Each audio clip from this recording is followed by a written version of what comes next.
Ramagem promete desativar BRT no Rio. Em entrevista ao podcast Desenrola Rio do G1, o pré-candidato à Prefeitura do Rio, Alexandre Ramagem, PL, prometeu desativar gradualmente o BRT, reduzir a fila do Sisreg em 80%, armar e dobrar o efetivo da Guarda Municipal e implementar escola integral de 10 horas, caso eleito. Ramagem afirmou que a substituição do BRT seria gradual e integrada com outros modais, como o metrô. Mudanças no Minha Casa. O governo federal anunciou mudanças no programa Minha Casa, Minha Vida com o objetivo de conter o aumento de financiamentos de imóveis usados. As alterações incluem o aumento da entrada para famílias do faixa 3 e a redução do valor máximo dos imóveis usados que podem ser financiados.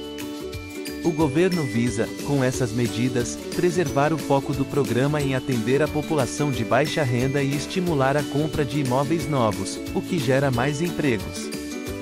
Apesar das mudanças, a meta do governo Lula de contratar 2 milhões de unidades habitacionais pelo programa em 4 anos deve ser alcançada antes do prazo previsto. Novo líder do Hamas. Yahya Sinwar foi anunciado como o novo chefe do Hamas após o assassinato de Ismail Haniyeh. Conhecido por sua linha dura, Sinwar passou 23 anos em prisões israelenses e era o número 2 do grupo, com foco nas operações em Gaza. O ministro das Relações Exteriores de Israel, Israel Katz, afirmou que a nomeação de Sinwar é mais um motivo para eliminá-lo rapidamente. Kamala escolhe Tim Walz como vice.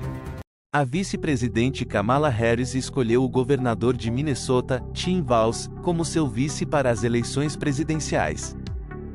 Walz, um ex-militar de 60 anos, era cotado junto com o governador da Pensilvânia e tem forte apelo entre eleitores rurais e brancos. Forças Armadas da Venezuela declaram lealdade a Maduro. As Forças Armadas da Venezuela declararam lealdade absoluta ao regime de Nicolás Maduro, mesmo após apelos da oposição para que impedissem um golpe de Estado.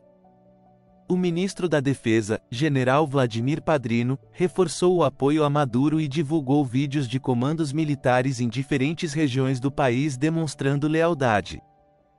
Yunus lidera Bangladesh após crise.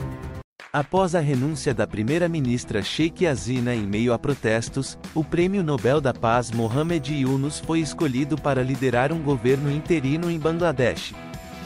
A escolha de Yunus, conhecido por seu trabalho com microcréditos, atende a uma demanda dos estudantes que lideraram as manifestações. O presidente também anunciou a dissolução do parlamento, outra exigência dos protestos.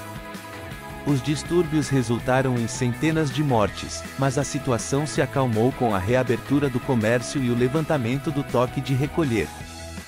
Premiação de atletas brasileiros. Atletas brasileiros conquistaram 13 medalhas em Paris 2024 até o momento.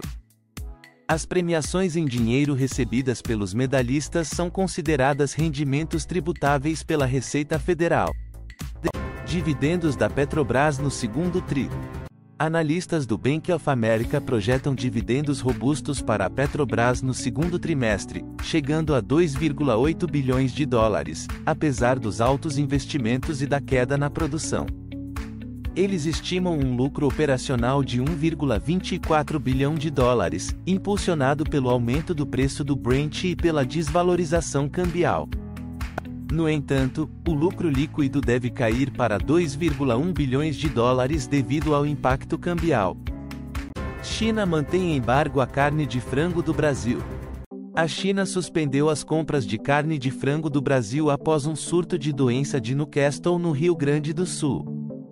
Apesar do governo brasileiro afirmar ter controlado o surto, a China ainda não retomou as importações. Negociações entre os dois países continuam, mas ainda não há previsão para a retomada das vendas. PPSA planeja leilão de petróleo em 2025. A PPSA planeja leiloar mais de 60 milhões de barris de petróleo em 2025, com expectativa de produção em 2026. O leilão, previsto para o primeiro semestre do próximo ano, deve incluir a produção do campo de Bacalhau, operado pela Equinor. O sucesso do último leilão, que arrecadou 17 bilhões de reais com a venda de petróleo dos campos de Búzios e Mero, ambos operados pela Petrobras, motiva a inclusão de novos campos. Medalha premiada e tributada. Atletas brasileiros conquistam 13 medalhas em Paris 2024, com destaque para a tributação dos prêmios em dinheiro recebidos pelos medalhistas, considerados rendimentos pela Receita Federal. Dividendos da Petrobras. Apesar dos investimentos robustos, programa de recompra de ações e queda na produção, analistas do Bank of America projetam dividendos expressivos da Petrobras para o segundo trimestre de 2023, impulsionados pelo aumento do preço do Brent e desvalorização cambial. China ainda não retomou compra de frango do Brasil. Apesar do Brasil ter anunciado o controle de um surto de doença de Newcastle, a China ainda não retomou a compra de carne de frango brasileira. Negociações entre os dois países continuam, mas ainda não há previsão para a retomada das vendas. A China é o maior comprador da carne de frango brasileira. PPSA planeja leilão de petróleo em 2025. A PPSA planeja leiloar mais de 60 milhões de barris de petróleo da União em 2025, provenientes dos campos de Mero, Búzios e Bacalhau. O leilão deve acontecer no primeiro semestre do próximo ano e pode incluir outros campos, além dos já citados. A expectativa é de que o leilão seja ainda mais competitivo que o último, que arrecadou 17 bilhões de reais com a venda de 37,5 milhões de barris.